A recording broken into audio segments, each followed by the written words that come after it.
Hi friends, Jesus with us ಚಾನೆಲ್ಗೆ ನಿಮಗೆ ಮತ್ತೆ ಸ್ವಾಗತ. ದಯವಿಟ್ಟು ವಿಡಿಯೋವನ್ನು ಸ್ಕಿಪ್ ಮಾಡದೆ ಪೂರ್ತಿ ನೋಡಿ ದೇವರ ವಾಕ್ಯವನ್ನು ಸಂಪೂರ್ಣ ತಿಳಿಯುವಿರಿ. ನೀವು ಫಸ್ಟ್ ಟೈಮ್ ನಮ್ಮ ಚಾನೆಲ್ಗೆ ಬಂದಿದ್ದಾರೆ, ದಯವಿಟ್ಟು ಸಬ್ಸ್ಕ್ರೈಬ್ ಮಾಡಿ. ವಿಡಿಯೋವನ್ನು ಲೈಕ್ ಮಾಡಿ, ವಿಡಿಯೋವನ್ನು ನಿಮ್ಮ ಸ್ನೇಹಿತರಿಗೆ ಶೇರ್ ಮಾಡಿ. ನಿಮ್ಮಿಂದ ನಮಗೆ ಹೊಸ ವಿಡಿಯೋ ಮಾಡಲು ಸ್ಫೂರ್ತಿ ಸಿಗುತ್ತದೆ.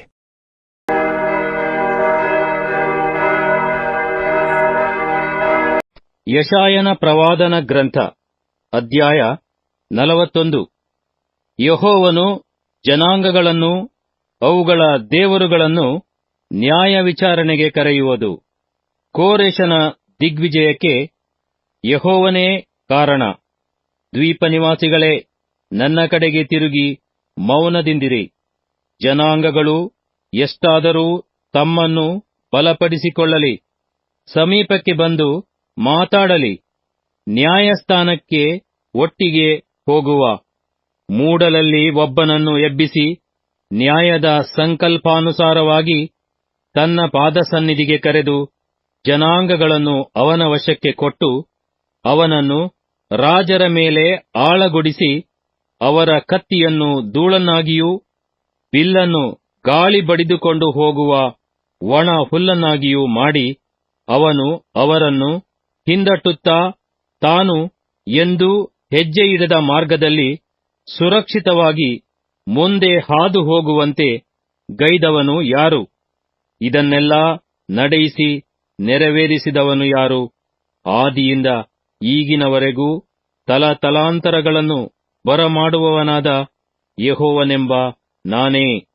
ಹೌದು, ಆದಿಪುರುಷನೂ ಅಂತ್ಯಕಾಲದವರ ಸಂಗಡಿಗನೂ ಆಗಿರುವ ನಾನೊಬ್ಬನೇ. ದ್ವೀಪ ನಿವಾಸಿಗಳು ಕಂಡು ಬೆರಗಾದರು, ಭೂಮಿಯ ಕಟ್ಟ ಕಡೆಯವರು ನಡುಗಿದರು. ಎಲ್ಲರೂ ನೆರೆದು ಬಂದರು, ಒಬ್ಬರಿಗೊಬ್ಬರು ಸಹಾಯ ಮಾಡಿದರು. ಒಬ್ಬನಿಗೊಬ್ಬನು ಧೈರ್ಯವಾಗಿರು ಎಂದು ಹೇಳಿದನು. ಬೆಸಿಗೆ ಚೆನ್ನಾಗಿದೆ ಎಂದು ಹೇಳಿ ಶಿಲ್ಪಿಯು ಎರಕದವನನ್ನು ಸುತ್ತಿಗೆಯಿಂದ ಸಮತಟ್ಟುವವನು ಅಡಿಗಲ್ಲಿನ ಮೇಲೆ ಕಟ್ಟುವವನನ್ನು ಪ್ರೋತ್ಸಾಹಗೊಳಿಸಿದರು. ವಿಗ್ರಹವನ್ನು ಅಲುಗದಂತೆ ಮೊಳೆಗಳಿಂದ ಬಿಗಿದರು. ಇಸ್ರಾಯೇಲನ್ನು ಧೈರ್ಯಗೊಳಿಸುವ ವಾಗ್ದಾನಗಳು. ನನ್ನ ಸೇವಕನಾದ ಇಸ್ರಾಯೇಲೇ, ನಾನು ಆದುಕೊಂಡ ಯಾಕೋಬೇ, ನನ್ನ ಸ್ನೇಹಿತನಾದ ಅಬ್ರಹಾಮನ ಸಂತತಿಯೇ, ನಾನು ಭೂಮಿಯ ಕಟ್ಟಕಡೆಯಲ್ಲಿ ಹಿಡಿದು ದಿಗಂತಗಳಿಂದ ಕರೆದ ಜನವೇ, ನೀನು ನನ್ನ ಸೇವಕನು. ನಾನು ನಿನ್ನನ್ನು ಆರಿಸಿಕೊಂಡೆನು. ತಳ್ಳಲಿಲ್ಲ ಎಂದು ನಾನು ಹೇಳಿ ಸಂಬೋಧಿಸಿದ ಪ್ರಜೆಯೇ, ನೀನಂತೂ ಹೆದರಬೇಡ. ನಾನೇ ನಿನ್ನೊಂದಿಗಿದ್ದೇನೆ. ದಿಗ್ಭ್ರಮೆಗೊಳ್ಳದಿರು, ನಾನೇ ನಿನ್ನ ದೇವರು. ನಾನು ನಿನ್ನನ್ನು ಬಲಪಡಿಸುತ್ತೇನೆ. ಹೌದು, ನಿನಗೆ ಸಹಾಯ ಕೊಡುತ್ತೇನೆ. ನನ್ನ ಧರ್ಮದ ಬಲಗೈಯನ್ನು ನಿನಗೆ ಆಧಾರ ಮಾಡುತ್ತೇನೆ. ಆಹಾ, ನಿನ್ನ ಮೇಲೆ ಕಿಡಿಕಿಡಿಯಾದವರು ಆಶಾಭಂಗಪಟ್ಟು ಅವಮಾನ ಹೊಂದುವರು. ನಿನ್ನ ಸಂಗಡ ವ್ಯಾಜ್ಯವಾಡಿದವರು ನಾಶವಾಗಿ ಇಲ್ಲದೆ ಹೋಗುವರು. ನಿನ್ನೊಡನೆ ಹೋರಾಡಿದವರನ್ನು ಹುಡುಕಿದರೂ ಅವರು ನಿನಗೆ ಕಾಣಿಸರು. ನಿನಗೆ ವಿರುದ್ಧವಾಗಿ ಯುದ್ಧ ಮಾಡಿದವರು ಇಲ್ಲದೆ ಹೋಗಿ ನಿರ್ನಾಮವಾಗುವರು. ಭಯಪಡಬೇಡ, ನಾನೇ ನಿನಗೆ ಸಹಾಯ ಮಾಡುತ್ತೇನೆ ಎಂದು ನಿನಗೆ ಹೇಳುವ ನಿನ್ನ ದೇವರಾದ ಯೆಹೋವನೆಂಬ ನಾನೇ ನಿನ್ನ ಕೈ ಹಿಡಿಯುತ್ತೇನಲ್ಲ. ಕ್ರಿಮಿಪ್ರಾಯವಾದ ಯಾಕೋಬೇ, ಇಸ್ರಾಯೇಲ್ ಜನವೇ, ಭಯಪಡಬೇಡ, ನಾನೇ ನಿನಗೆ ಸಹಾಯಕನು.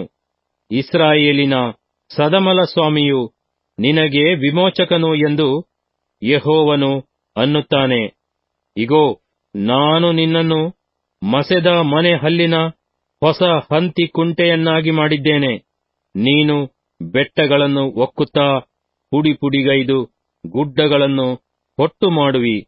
ನೀನು ತೂರಲು ಅವುಗಳನ್ನು ಗಾಳಿಯು ಬಡಿದುಕೊಂಡು ಹೋಗುವುದು, ಬಿರುಗಾಳಿಯು ಚೆಲ್ಲಾಪಿಲ್ಲಿ ಮಾಡುವುದು. ನೀನಂತೂ ಯೆಹೋವನಲ್ಲಿ ಆನಂದಿಸುವಿ. ಇಸ್ರಾಯೇಲಿನ ಸದಮಲ ಸ್ವಾಮಿಯಲ್ಲಿ ಹೆಚ್ಚಳಪಡುವಿ. ಬಾಯಾರಿ ನಾಲಿಗೆ ಒಣಗಿ ನೀರನ್ನು ಹುಡುಕಿ ಹೊಂದದ ದೀನ ದರಿದ್ರರಿಗೆ ಯೆಹೋವನೆಂಬ ನಾನು ಪ್ರಸನ್ನನಾಗುವೆನು. ಇಸ್ರಾಯೇಲಿನ ದೇವರಾದ ನಾನು ಅವರನ್ನು ಕೈಬಿಡೆನು. ಬೋಳು ಗುಡ್ಡಗಳಲ್ಲಿ ನದಿಗಳನ್ನೂ ತಗ್ಗುಗಳಲ್ಲಿ ಒರತೆಗಳನ್ನು ಹೊರಡಿಸಿ ಅರಣ್ಯವನ್ನು ಕೆರೆಯಾಗಿಯೂ ಮರುಭೂಮಿಯನ್ನು ಬುಗ್ಗೆಗಳಾಗಿಯೂ ಮಾಡುವೆನು. ದೇವದಾರು, ಕಸ್ತೂರಿ ಜಾಲಿ, ಸುಗಂಧ, ಒಲೀವ ಮರಗಳನ್ನು ಅಡವಿಯಲ್ಲಿ ನೆಡುವೆನು. ತುರಾಯಿ, ತಪಸಿ, ತಿಲಕ ವೃಕ್ಷಗಳನ್ನು ಅರಣ್ಯದಲ್ಲಿ ತೋಪಾಗಿ ಬೆಳೆಯಿಸುವೆನು.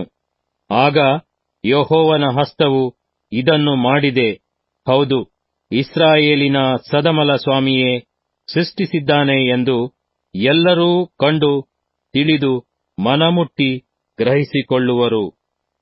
ದೇವತೆಗಳಿಗೆ ಕಾಲಜ್ಞಾನವಿಲ್ಲದಿರುವುದು.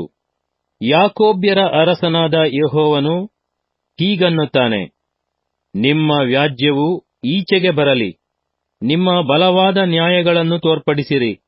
ತಮ್ಮ ನ್ಯಾಯಗಳನ್ನು ಮುಂದಕ್ಕೆ ತರಲಿ, ಭವಿಷ್ಯತ್ತನ್ನು ನಮಗೆ ತಿಳಿಸಲಿ. ನಡೆದ ಸಂಗತಿಗಳ ವಿಶೇಷವನ್ನು ಸೂಚಿಸಿರಿ. ನಾವು ಅವುಗಳನ್ನು ಮನಸ್ಸಿಗೆ ತಂದು ಅವುಗಳ ಪರಿಣಾಮವನ್ನು ಗ್ರಹಿಸುವೆವು. ಅಥವಾ ಭವಿಷ್ಯತ್ತುಗಳನ್ನು ಅರುಹಿರಿ. ನೀವು ದೇವರುಗಳೆಂದು ನಮಗೆ ಅರಿವು ಹುಟ್ಟುವಂತೆ ಮುಂದಾಗತಕ್ಕವುಗಳನ್ನು ತಿಳಿಸಿರಿ.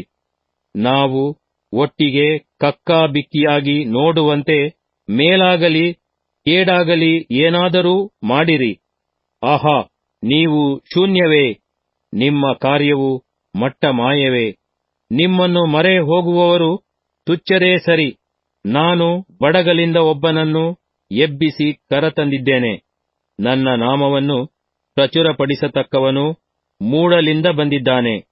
ಅವನು ಉಪರಾಜರನ್ನು ಮಣ್ಣೇ ಎಂದು ಭಾವಿಸಿ ಮೇಲೆ ಬಿದ್ದು ಕುಂಬಾರನು ಜೇಡಿಯನ್ನು ತುಳಿಯುವ ಹಾಗೆ ತುಳಿಯುವನು. ಕಾರ್ಯವು ನಡೆಯುವುದಕ್ಕೆ ಮುಂಚೆ ಇವರಲ್ಲಿ ಯಾವನು ಅದನ್ನು ಅರುಹಿದ್ದಾನೆ? ಅರುಹಿದ್ದರೆ ಅವನು ನಿಜ ದೇವರೆಂದು ನಮಗೆ ಗೊತ್ತಾಗುವುದು. ಯಾವನು ಮುಂತಿಳಿಸಿದ್ದಾನೆ? ತಿಳಿಸಿದ್ದರೆ ಅವನನ್ನು ಸತ್ಯವಂತನೆನ್ನುವೆವು. ಯಾರೂ ಏನನ್ನೂ ತಿಳಿಸಬಲ್ಲವರಲ್ಲ, ಏನನ್ನೂ ಹೇಳತಕ್ಕವರಲ್ಲ. ನಿಮ್ಮ ಮಾತುಗಳು ಯಾರ ಕಿವಿಗೂ ಬೀಳುವುದಿಲ್ಲ. ಇಗೋ, ನೋಡು ಎನ್ನುವ ಮುಂದೂತನನ್ನು, ಚೀಯೋನಿಗೆ ಶುಭ ಸಮಾಚಾರ ತರತಕ್ಕವನನ್ನು ಯೆರೂಸಲೇಮಿಗೆ ಅನುಗ್ರಹಿಸುವೆನು. ನಾನು ನೋಡಲು ಇವರಲ್ಲಿ ಸಮರ್ಥರು ಯಾರೂ ಇಲ್ಲ. ನಾನು ಪ್ರಶ್ನೆ ಮಾಡಿದರೆ ಒಂದು ಮಾತನ್ನಾದರೂ ಹೇಳಬಲ್ಲ ಆಲೋಚಕನು ಇಲ್ಲವೇ ಇಲ್ಲ. ಆಹಾ, ಇವರೆಲ್ಲ ಮಾಯೆ, ಇವರ ಕಾರ್ಯಗಳು ಶೂನ್ಯ. ಇವರ ಎರಕದ ಬೊಂಬೆಗಳು ಗಾಳಿಯೇ, ಹಾಳೇ. ಯೆಶಾಯನ ಪ್ರವಾದನ ಗ್ರಂಥ, ಅಧ್ಯಾಯ 42. ಇಸ್ರಾಯೇಲು ಯೆಹೋವನ ಸೇವಕನೂ ಸಾಕ್ಷಿಯೂ, ವಿವಿಧವಾದ ಎಚ್ಚರಿಕೆಯೂ ಪ್ರೋತ್ಸಾಹವೂ. ಯೆಹೋವನ ಸೇವಕನ ಗುಣಲಕ್ಷಣಗಳು, ಕರ್ತವ್ಯವು. ಇಗೋ, ನನ್ನ ಸೇವಕನು, ಇವನಿಗೆ ನಾನೇ ಆಧಾರ. ಇವನು ನನಗೆ ಇಷ್ಟನು, ನನ್ನ ಪ್ರಾಣಪ್ರಿಯನು. ಇವನಲ್ಲಿ ನನ್ನ ಆತ್ಮವನ್ನು ಇರಿಸಿದ್ದೇನೆ. ಇವನು ಅನ್ಯ ಜನಗಳಲ್ಲಿಯೂ ಸದ್ಧರ್ಮವನ್ನು ಪ್ರಚುರಪಡಿಸುವನು. ಇವನು ಕೂಗಾಡುವುದಿಲ್ಲ, ಆರ್ಭಟಿಸುವುದಿಲ್ಲ. ಬೀದಿಗಳಲ್ಲಿ ಇವನ ಧ್ವನಿಯೇ ಕೇಳಿಸುವುದಿಲ್ಲ. ಜಜ್ಜಿದ ದಂಟನ್ನು ಮುರಿದು ಹಾಕದೆ, ಕಳೆಗುಂದಿದ ದೀಪವನ್ನು ನಂದಿಸದೆ, ಸದ್ಧರ್ಮವನ್ನು ಪ್ರಚುರಪಡಿಸಿ ಸಿದ್ಧಿಗೆ ತರುವನು. ಲೋಕದಲ್ಲಿ ಸದ್ಧರ್ಮವನ್ನು ಸ್ಥಾಪಿಸುವ ತನಕ ಇವನು ಕಳೆಗುಂದದೆಯೂ ಜಜ್ಜಿ ಹೋಗದೆಯೂ ತನ್ನ ಕಾರ್ಯದಲ್ಲಿ ನಿರತನಾಗಿರುವನು. ದ್ವೀಪಾಂತರಗಳು ಇವನ ಧರ್ಮ ಪ್ರಮಾಣಕ್ಕೆ ಕಾದಿರುವವು. ಆಕಾಶ ಮಂಡಲವನ್ನುಂಟು ಮಾಡಿ ಹರವಿ ಭೂಮಂಡಲವನ್ನು ಅದರಲ್ಲಿನ ಉತ್ಪತ್ತಿಯನ್ನು ವಿಸ್ತರಿಸಿ ಲೋಕದ ಜನರಿಗೆ ಪ್ರಾಣವನ್ನು, ಹೌದು, ಭೂಚರರಿಗೆ ಜೀವಾತ್ಮವನ್ನು ದಯಪಾಲಿಸುವ ಯೆಹೋವನೆಂಬ ದೇವರು ಹೀಗನ್ನುತ್ತಾನೆ. ನೀನು ಕುರುಡರಿಗೆ ಕಣ್ಣು ಕೊಟ್ಟು ಬಂದಿಗಳನ್ನು ಸೆರೆಯಿಂದಲೂ ಕತ್ತಲಲ್ಲಿ ಬಿದ್ದವರನ್ನು ಕಾರಾಗೃಹದಿಂದಲೂ ಹೊರಗೆ ಕರತರಬೇಕು ಎಂದು ಯೆಹೋವನೆಂಬ ನಾನು ನನ್ನ ಧರ್ಮದ ಸಂಕಲ್ಪನುಸಾರವಾಗಿ ನಿನ್ನನ್ನು ಕರೆದು ಕೈ ಹಿಡಿದು ಕಾಪಾಡಿ ನನ್ನ ಜನರಿಗೆ ಒಡಂಬಡಿಕೆಯ ಆಧಾರವನ್ನಾಗಿಯೂ ಅನ್ಯಜನಗಳಿಗೆ ಬೆಳಕನ್ನಾಗಿಯೂ ನೇಮಿಸಿದ್ದೇನೆ. ನಾನೇ ಯೆಹೋವನು, ಇದೇ ನನ್ನ ನಾಮವು. ನನ್ನ ಮಹಿಮೆಯನ್ನು ಮತ್ತೊಬ್ಬನಿಗೆ ಸಲ್ಲಗೊಡಿಸೆನು, ನನ್ನ ಸ್ತೋತ್ರವನ್ನು ವಿಗ್ರಹಗಳ ಪಾಲು ಮಾಡೆನು. ಇಗೋ, ಮೊದಲನೆಯ ಸಂಗತಿಗಳು ನೆರವೇರಿವೆ, ಹೊಸ ಸಂಗತಿಗಳನ್ನು ಪ್ರಕಟಿಸುತ್ತೇನೆ. ಅವು ತಲೆದೋರುವುದಕ್ಕೆ ಮುಂಚೆ ಅವುಗಳನ್ನು ನಿಮಗೆ ತಿಳಿಸುತ್ತೇನೆ. ಯೆಹೋವನ ರಕ್ಷಣಾ ಸಂಕಲ್ಪ. ಸಮುದ್ರ ಪ್ರಯಾಣಿಕರೇ, ಸಕಲ ಜಲಚರಗಳೇ, ದ್ವೀಪಾಂತರಗಳೇ, ದ್ವೀಪಾಂತರವಾಸಿಗಳೇ, ಯೆಹೋವನ ಘನತೆಗಾಗಿ ನೂತನ ಗೀತವನ್ನು ಹಾಡಿ ದಿಗಂತಗಳಲ್ಲಿಯೂ ಆತನನ್ನು ಕೀರ್ತಿಸಿರಿ. ಅರಣ್ಯವೂ ಅಲ್ಲಿನ ಊರುಗಳು, ಕೇದಾರಿನವರ ಗ್ರಾಮಗಳು ಆರ್ಭಟಿಸಲಿ. ಸೆಲ ಪಟ್ಟಣದವರು ಹರ್ಷಧ್ವನಿಗೈದು ಪರ್ವತಾಗ್ರಗಳಲ್ಲಿ ಕೇಕೆ ಹಾಕಲಿ. ಯೆಹೋವನನ್ನು ಘನಪಡಿಸಿ ದ್ವೀಪಾಂತರಗಳಲ್ಲಿ ಆತನ ಸ್ತೋತ್ರವನ್ನು ಹಬ್ಬಿಸಲಿ. ಯೆಹೋವನು ಶೂರನಂತೆ ಹೊರಟು ಯುದ್ಧವೀರನ ಹಾಗೆ ತನ್ನ ರೌದ್ರವನ್ನು ಎಬ್ಬಿಸುವನು. ಆರ್ಭಟಿಸಿ ಗರ್ಜಿಸಿ ಶತ್ರುಗಳ ಮೇಲೆ ಬಿದ್ದು ತನ್ನ ಪರಾಕ್ರಮವನ್ನು ತೋರ್ಪಡಿಸುವನು. ನಾನು ಬಹುಕಾಲದಿಂದ ಸುಮ್ಮನೆ ಮೌನವಾಗಿ ನನ್ನನ್ನು ಬಿಗಿ ಹಿಡಿದಿದ್ದೆನು. ಈಗ ಹೆರುವವಳಂತೆ ಮೂಲುಗುತ್ತಾ ಹಸುರುಸಿರಿನೊಡನೆ ಏದುವೆನು. ಬೆಟ್ಟ ಗುಡ್ಡಗಳನ್ನು ನಾಶಪಡಿಸಿ ಅಲ್ಲಿಯ ಮೇವನ್ನೆಲ್ಲ ತಾರಿಸಿ ನದಿಗಳನ್ನು ಒಣದಿನ್ನೆ ಮಾಡಿ ಕೆರೆಗಳನ್ನು ಬತ್ತಿಸುವೆನು. ಮತ್ತು ಕುರುಡರನ್ನು ನೆಪ್ಪಿಲ್ಲದ ಮಾರ್ಗದಲ್ಲಿ ಬರಮಾಡುವೆನು. ಅವರಿಗೆ ಗೊತ್ತಿಲ್ಲದ ದಾರಿಗಳಲ್ಲಿ ಅವರನ್ನು ನಡೆಯಿಸುವೆನು. ಅವರೆದುರಿನ ಕತ್ತಲನ್ನು ಬೆಳಕು ಮಾಡಿ ಡೊಂಕನ್ನು ಸರಿಪಡಿಸುವೆನು. ಈ ಕಾರ್ಯಗಳನ್ನು ಬಿಡದೆ ಮಾಡುವೆನು. ಕೆತ್ತಿದ ವಿಗ್ರಹಗಳಲ್ಲಿ ಭರವಸವಿಟ್ಟ ನೀವೇ ನಮ್ಮ ದೇವರುಗಳು ಎಂದು ಎರಕದ ಬೊಂಬೆಗಳಿಗೆ ಅರಿಕೆ ಮಾಡುವವರು ಹಿಂದೆ ಬಿದ್ದು ಕೇವಲ ಅವಮಾನಕ್ಕೆ ಈಡಾಗುವರು. ಯೆಹೋವನ ಸೇವಕನ ಈಗಿನ ದುಸ್ಥಿತಿಯೂ ಮುಂದಿನ ಉದ್ಧಾರವೂ. ಕಿವುಡರೇ, ಕೇಳಿರಿ, ಕುರುಡರೇ, ನಿಮ್ಮ ಕಣ್ಣಿಟ್ಟು ನೋಡಿರಿ. ನನ್ನ ಸೇವಕನ ಹೊರತು ಯಾರು ಕುರುಡರು? ನಾನು ಕಳುಹಿಸುವ ದೂತನಂತೆ ಯಾರು ಕಿವುಡರು? ನನ್ನ ಭಕ್ತನ ಹಾಗೆ ಯಾರು ಕುರುಡರು? ಯೆಹೋವನ ಸೇವಕನ ಪ್ರಕಾರ ಅಂಧಕರು ಯಾರು? ನೀನು ಬಹು ವಿಷಯಗಳನ್ನು ಕಂಡಿದ್ದರೂ ನಿನಗೆ ಗಮನವಿಲ್ಲ. ಇವನ ಕಿವಿ ತೆರೆದಿದ್ದರೂ ಕೇಳನು.